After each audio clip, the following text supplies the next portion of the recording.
Welcome back to another LA Kings movie night presented by Popcornopolis. I am Jesse Cohen, and I'm joined as always by producer Bailey. How you doing, Bailey? Can I get a two furry thumbs up from you, Bailey, tonight? There we go. All right. Joining us tonight to talk about The Sopranos, time on Broadway, a ton of other stuff, Jamie-Lynn Sigler. But before we get to her, I want to welcome everybody watching on YouTube, Facebook, and Twitter, and remind you that the best way to have your question read live is to join us on Twitch in the chat room at twitch.tv/BaileyLAKings. We will try and monitor the chats in those other locations. But again, twitch.tv/BaileyLAKings to join the chat. And of course, thanks to Popcornopolis for letting us bring this to you this week. So, having said all that, Jamie, thank you so much for joining us. Thank you for having me. Is it Jamie or Jamie-Lynn? I'm sorry, I don't want to... Jamie, please. Yeah, okay. We're close. All right, perfect. So, we're here to talk to you about The Sopranos. So let's just start at the beginning. Okay. You were a teenager when you were cast in the show. You had already been acting at that point, but how do you wind up joining The Sopranos? Yes, I was 16 years old, young girl living on Long Island, strictly had done musical theater up until then. So when you get a call for a TV show called The Sopranos, you assume it's musical. Right. There wasn't much information given. So that was kind of the appeal. And I was 16. That's what they were looking for. And they said they wanted Italian looking. And I figured I could pass for that. Actually not Italian. Most people just assume that I am, but I'm not. And it was just a series of regular auditions, like anyone else. But I think what I had an edge over everybody else was I had a very authentic, very thick accent that worked very well for a mezzo soprano. Now, 16 is not a baby, but it is young. Sorry, Bailey. Sorry, go ahead. Jump in there. You got a question? All right. Oh, love. Yes, that's right. First guest to wear a Kings jersey. We appreciate it. That's right. And I have a special guest. We can decide when we want to bring him in. That's hanging out. And we're excited for that. So like I said, 16 is not a baby, but it is young. Was there any reservations from your parents to have you participate in a show about the subject matter that The Sopranos is about? No, I don't think there was anything precious. I grew up in theater, and I feel like I was probably exposed to way more than a 16-year-old would have been already. Sure. I think they were just excited that this crazy dream of mine was actually coming to fruition, and, you know, that I was going to be a part of something really special like that. No, I don't think anybody was worried about it. Was there any deferential treatment from the crew or the director or the cast because of your age? I mean, obviously you weren't the only young person in the cast. Yeah, I mean, the show went on for 10 years, so I was 26 when we ended, and I was still very much treated like a young girl. I mean, and I get it. They couldn't get past it. That's how they met me. That's how they felt about me. I think everybody felt within the cast and crew very protective of me, and I didn't mind it one bit. 16 to 26 is a pretty specific age, right? Like you grow up in that time period. Well, we can't see it. They're 60. That's right, Bailey. 16 to 26. Do you feel like you grew up alongside Meadow? Yeah, more than that though. I feel like having The Sopranos during those years was a blessing for me because it was like always my safety net, my security. It was my place to go back to. There was so much that went on in my personal life and so many changes, such formative years that like always having that place to go to that was just accepting of me no matter what was going on in my personal life, and also just a great job to have. And it meant more to me personally than professionally at that time. You couldn't have known when. Sorry, Bailey was that's right. Bailey accepts you always. Can we get a hard hands, Bailey? There we go. You couldn't have known at 16 that the show would go on to be, considered one of the greatest shows in TV history. But did you know when you started that it was something special? Yeah, no. I was okay. I was way too young to really get it. And to be honest, I'm watching the show right now. At the beginning of quarantine, I started watching it for the very first time. There's your special guest. And I feel like just now, I mean, I understood that what it meant to people, but just now I'm watching it as an audience member and I'm like, oh, I'm obsessed with this show. I get it. I get why. I mean, I knew it was great, but you know, it's really hard to have the perspective when you're so in it, you know? Mm-hmm.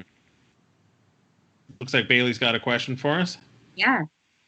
All right. While he's finishing it up, I'll ask you, how old will you let your kids be when they watch it for the first time? Probably 16, 17. Okay. Wow, that long. All right. Oh, yeah. It's rough. Yeah. My husband and I will binge a couple episodes and be like, I need to laugh. It's hard to realize I am amazing. Are you saying that I would say that, or you feel that way? I'm pretty sure he's saying he's amazing. That's in his that's in his wheelhouse. Because I am in it. Right. There you go. I was amazing. I'm just saying the show is so great. I knew the people I was working with were so incredibly talented, but I'm just older. I'm more mature. I have a greater perspective of quality of work and the hard work that these people put in, and just how incredible every single person on the show was. Generally speaking, do you get uncomfortable watching yourself act? If it's recent, yes. But this enough time has passed that I'm able to, because I'm watching a young girl. So right. I feel like I'm not falling into the self-criticism as much as I normally do. But normally I do not like to watch myself at all.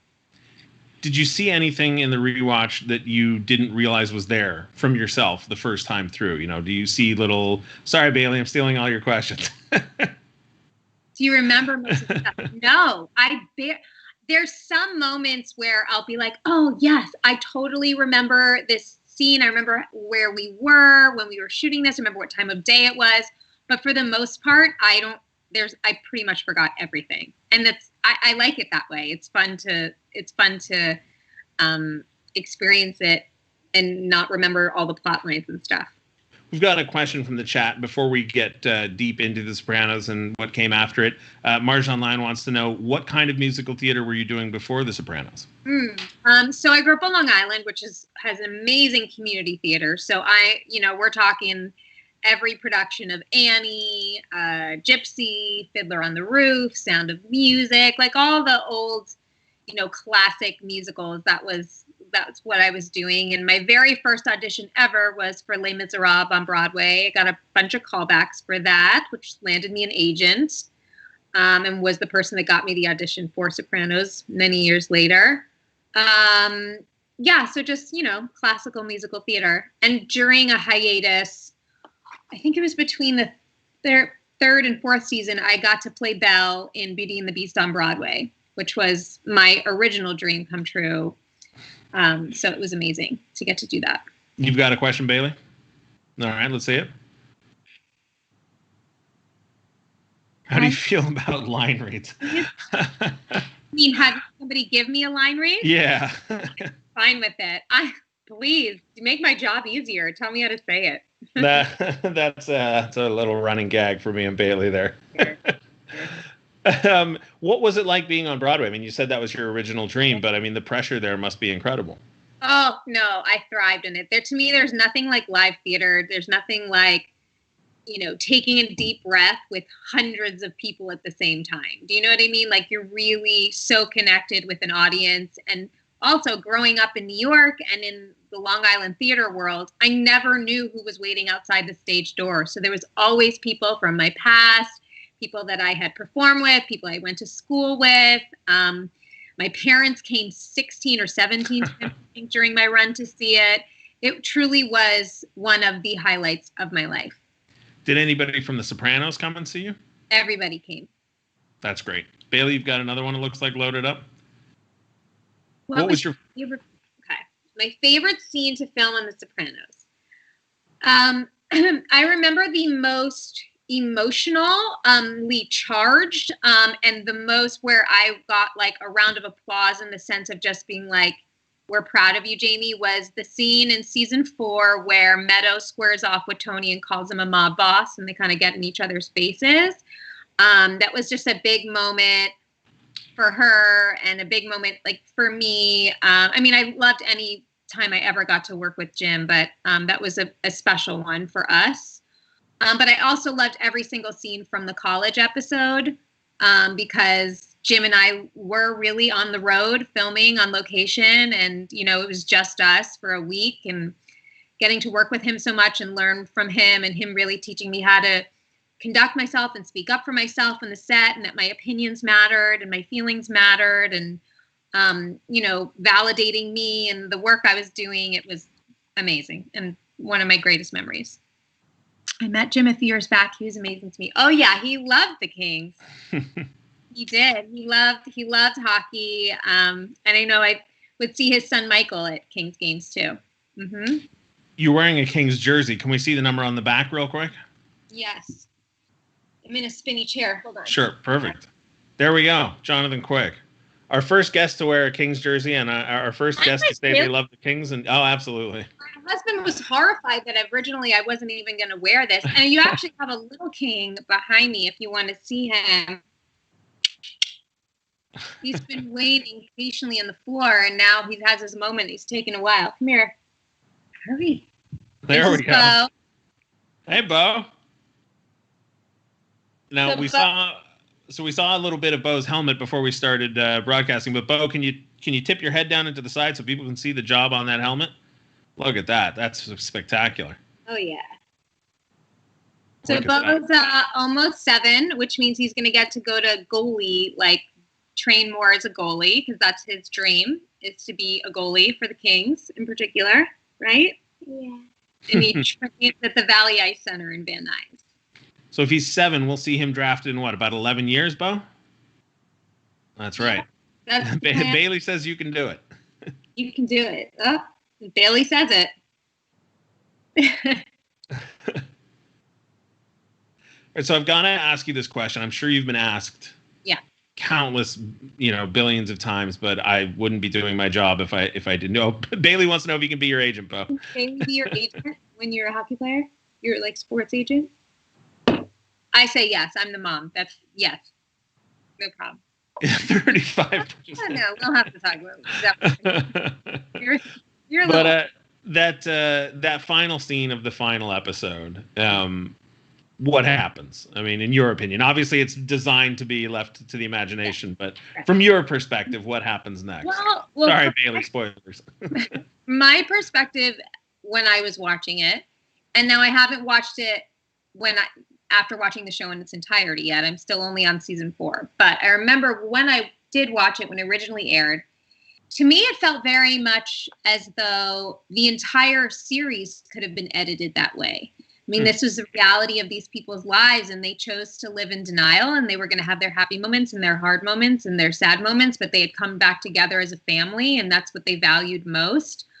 And I think the end of Tony's life was inevitable. God bless you. So whether it happened in that moment, in that diner, or it happened the next day or 10 years from then, it was going to happen. And I think it was just showing that this was this family's future. I like that answer. You mentioned that you did Broadway. Oh, sorry, Bailey. Yeah, we're done. No more spoilers, Bailey. You can come back. You've done Broadway. You did, this incredible show that sort of kicked off the golden era of television. So you must be recognized. You must have people, know who you are. But you played yourself on Entourage. I'm curious what that must have been a bit of a trip to play yourself. I mean, you're acting. You're playing a version of yourself. Very, very heightened version of myself. Sure. So I was a fan of Entourage for a really long time, and it wasn't the right thing for me to do a guest cameo while Sopranos was on. Everyone kind of felt. So when the show was done, I was friendly with Doug Ellen, the creator, and we had talked, and he was like, "Hey, we're about to shoot another season. Do you want to come on this season?" I'm like, "Yes, please." And he's like, "Well, how game are you? Are you willing to do something that's pretty out there?" And I was like, "Of course, I just came off this drama. I would love to do some comedy and, have some fun." And, he felt really strongly that this should be different, and she should, have a relationship with Turtle. He felt like this could be something that's different as opposed to, it's always Vinny and the celebrity girl. So it was just supposed to be a one-off. And then they really liked Jerry and I's chemistry, and they brought me back for a couple of more. And then it turned into a conversation with Doug where he was like, "Look, if you want to come back for the whole season, come hang out with us." Can't see the board there, Bailey. The lights. Oh, it's just a picture of a turtle. Right. Yeah, no, it's a good turtle.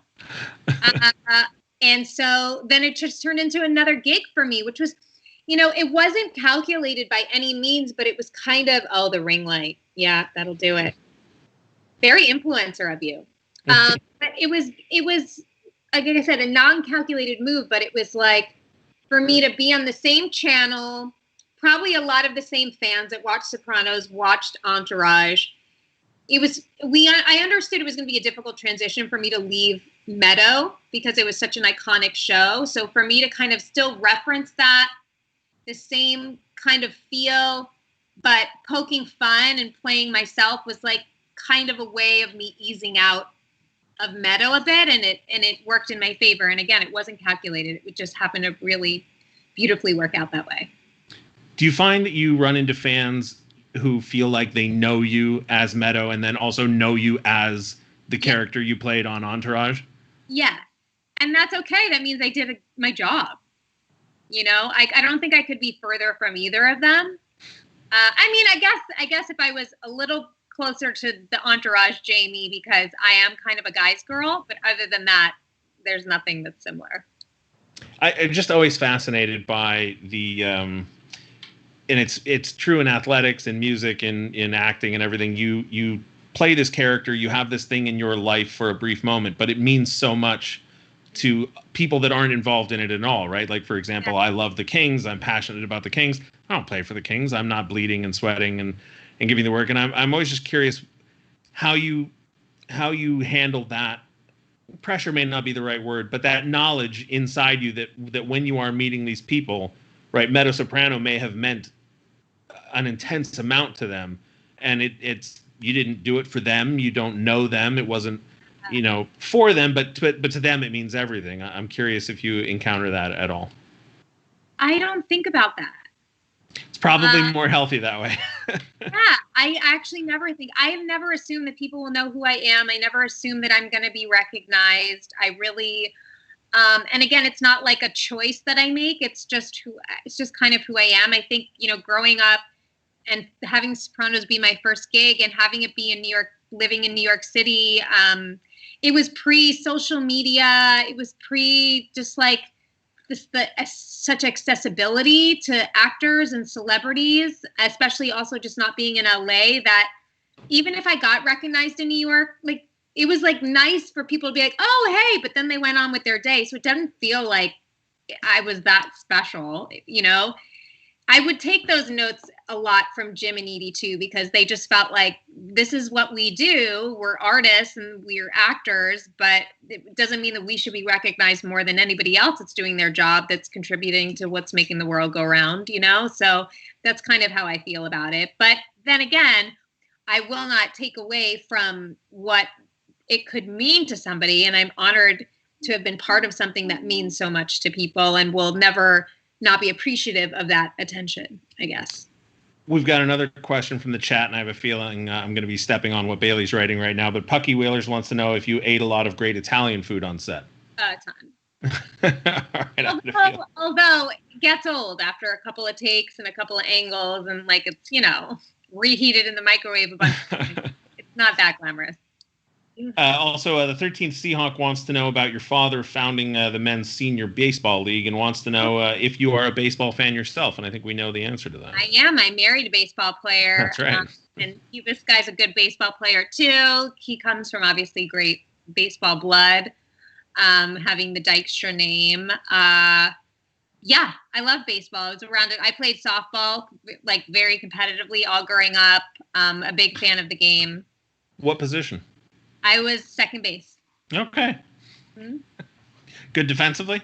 Yes, very good defensively. Excellent. I would get on base, but not a power hitter. Well, does Bo have a position yet? Or I guess it's 7 that they're not really, yeah. Let's backtrack to The Sopranos again real quick. You host a podcast with the man who played your... Sorry, Bailey. I stepped on your question again. But it's called Pajama Pants, correct? Yes. How did that start? So Robert Eiler, who played Anthony Jr., is my best friend. But our relationship is so different than, what people like remember of Meadow and AJ. Like he's literally like my brother in every way of how much we love Bailey. But Rob and I are very different people. He's been through a lot of different things in his life. I've been through a lot of things in our life. We have another co-host named Kasim who as well.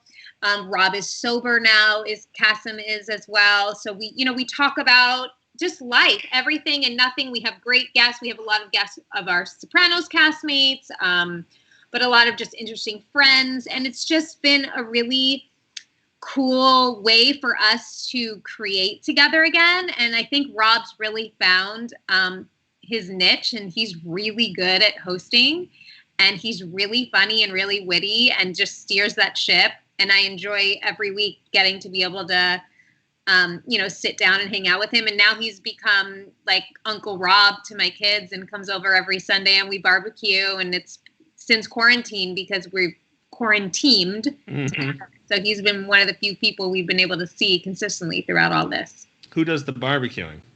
Kasim usually brings the steaks. My husband helps cook them. And then I make all the veggies and the sides. And Rob just eats. Perfect. Yeah, Bailey, you've got a question? Can I say hello to your husband? He's with my baby. So if we want to open that Pandora's box of having to get daddy, so he can say hi, Bailey. Okay. Can I say hello to your husband and baby? Yeah. And baby. Baby Jack. You referenced a baby. You've got 2 kids, and you've got a parenting podcast as well, right? That's right. Called Mama Said. It's almost 2 years old. We like to coin it. Can I curse here? No. It's like let's not. Yeah, it's like the pretty and the rhyming word of motherhood. Do you know what I mean? It's the ups and downs, the good, the bad. We're basically there to just kind of talk about it all and realize you're not alone in the struggles of parenting, especially during this past couple of months. And it's just been a beautiful outlet for us to talk about our own experiences as moms, but have really cool guests that have, advice and, it's not something that a lot of celebrities get to talk about in an open forum is, being a parent, and you realize that nobody's safe. Nobody's spared, no matter what you do for a living, no matter who you are. It's just hard to be a parent. And I think there's comfort for people to know that. Well, I took the coward's way out by not being a parent, but I appreciate how difficult it is. Bailey, you can take your earmuffs off now. What's the favorite part of being an excellent question. The unconditional love. Bailey wanted to say hi to you, Cutter. Yo. Come here. Yes. My favorite part is just how I'm like, no matter what happens to me in my career or anything, like I'm my kid's favorite person. Oh, look at that hair. Yeah. Amazing. Hello. Hi. Hi, Bailey.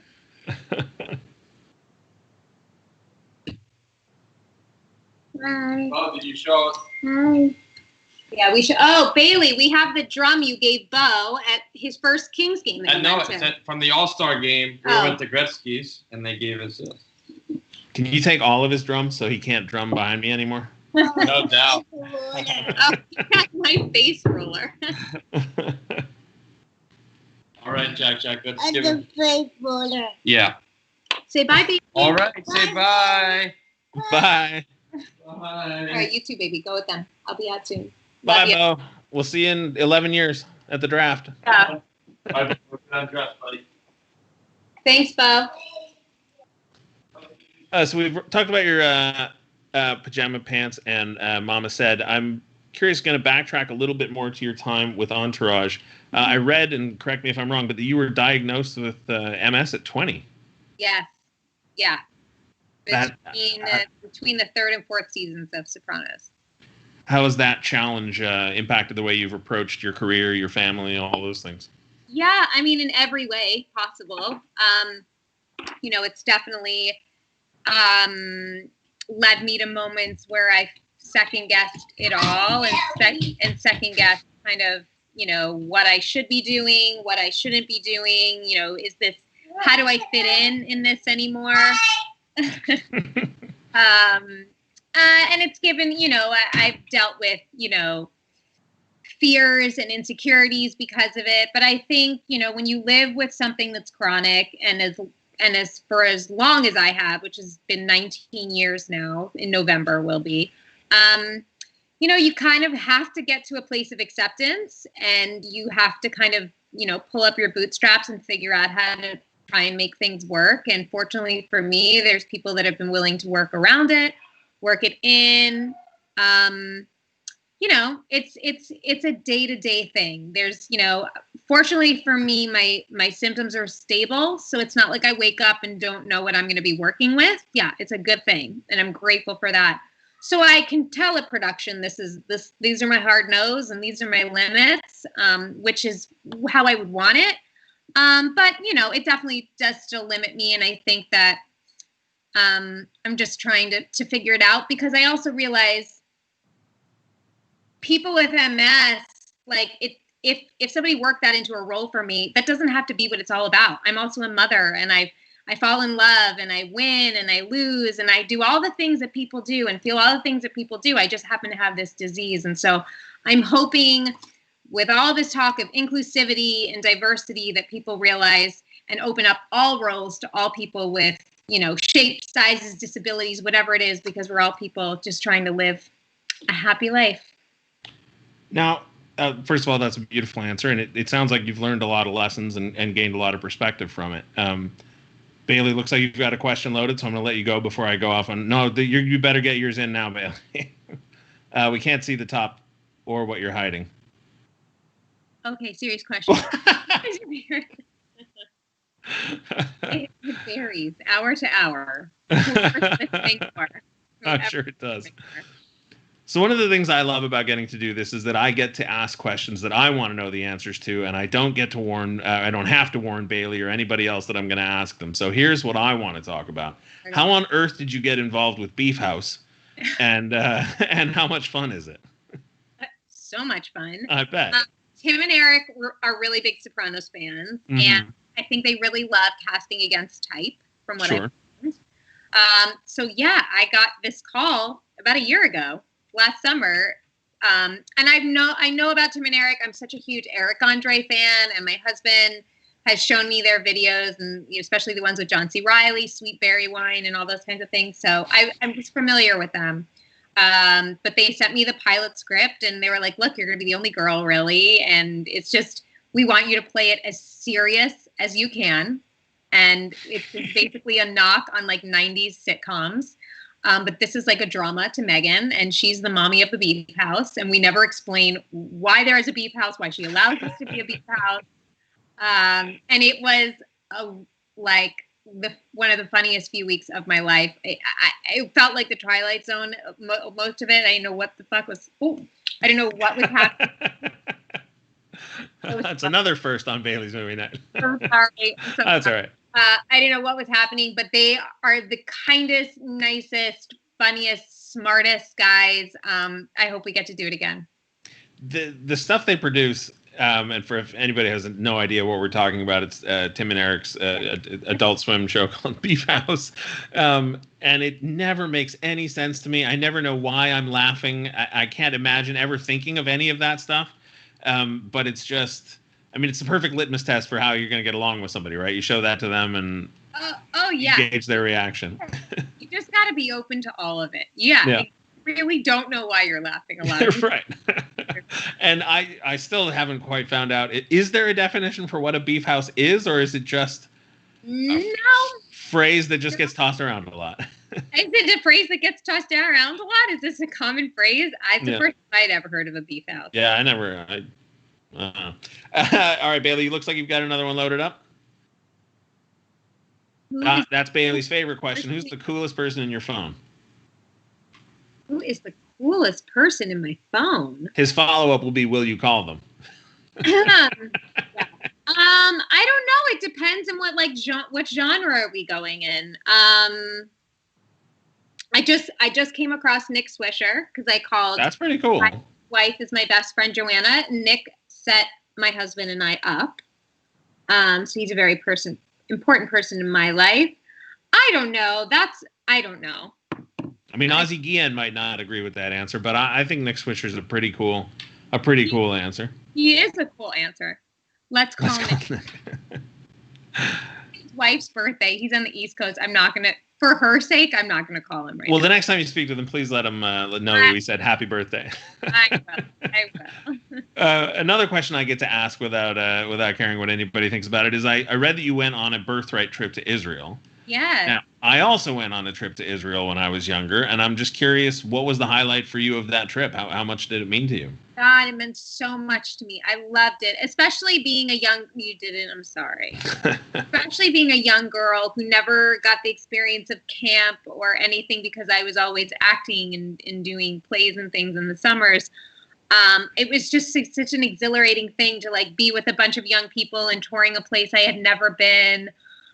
They really did such a good job of really immersing you into their culture and really living on a kibbutz and then traveling to all the different places. I remember I didn't even want to come home. It was right when Sopranos wrapped. I went and truly with one of my friends and just had the best time. And again, went as Jamie Sigler, didn't expect anybody to recognize me or know who I was. And then would say 2 or 3 days left of the trip, our counselor came up to me and was like, "Well, apparently you're on a television show." And I was like, yeah. He's like, they're wondering, the local news here was wondering if they could follow us and interview you about Birthright. And I was like, look, I'm fine doing something on the side, but I don't want to make anybody else uncomfortable with television crews. But apparently the whole group was very into it and wanted it. So I would say, to be honest, unfortunately, at the end of it, we had cameras following us, people that asked for interviews. I was happy to talk about the wonderful experience I was having because I was happy to spread the word. But it felt like such a sacred thing because I just felt like everybody else, and I felt like I didn't want that to, tamper it at all. But overall, it was truly one of the best times. We have another question from the chat room. They want to know if you have, sorry, Bailey, you got to be faster than that. Wants to know if you have any fun or exciting projects coming up that you're allowed to talk about.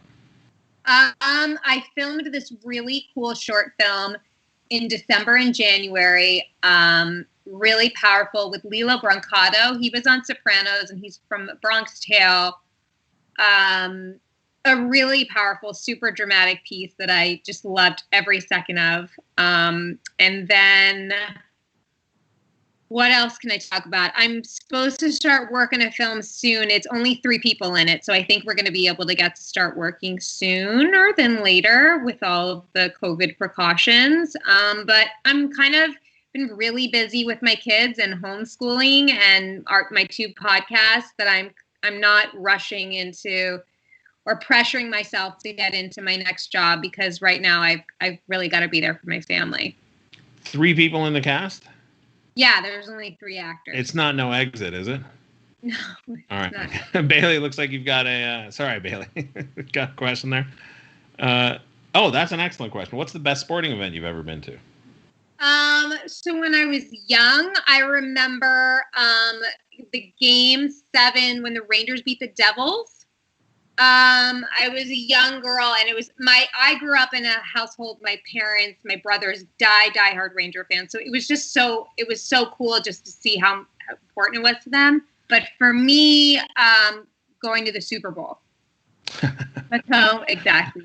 Yeah, exactly.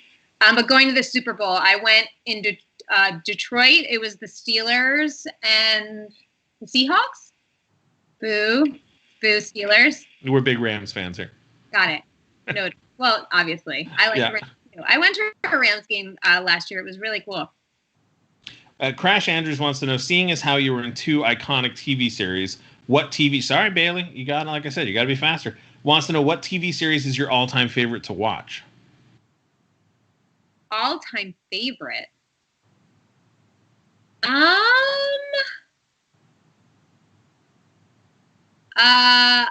I can just think only as of late. I don't know if I can say all time. When I was younger, Beverly Hills 90210 was everything to me. Sure. There's been phases of my life. I've really enjoyed like Handmaid's Tale, The OA. Can I jump in and just ask about the OA real quick? Yeah. I watched the first episode.